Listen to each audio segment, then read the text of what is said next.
السلام علیکم۔ Daily golf Urdu میں خوش آمدید۔ افغانستان کے شہر قندھار میں نماز جمعہ کے دوران امام بارگاہ میں خودکش دھماکے کے نتیجے میں 32 افراد جاں بحق اور متعدد زخمی ہو گئے۔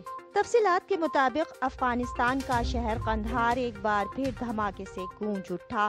جمعے کی نماز کے دوران امام بارگاہ میں دھماکہ ہوا، جس کے بعد بھگدڑ مچ گئی۔ دھماکے کے نتیجے میں 32 افراد جاں بحق اور متعدد افراد زخمی ہوئے۔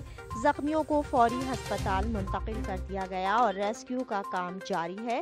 افغان میڈیا کا کہنا ہے کہ دھماکہ خودکش تھا۔ جاں بحق افراد کی تعداد میں اضافے کا خدشہ ہے۔ عینی شاہدین کا کہنا ہے کہ یکے بعد دیگرے 3 دھماکے ہوئے۔ یاد رہے کہ گزشتہ جمعے کو بھی افغانستان کے شہر قندوز میں نماز جمعہ کے دوران مسجد کے اندر دھماکہ ہوا تھا۔ اب تک کے لیے اتنا ہی۔ اگلے بلیٹن تک کے لیے خدا حافظ۔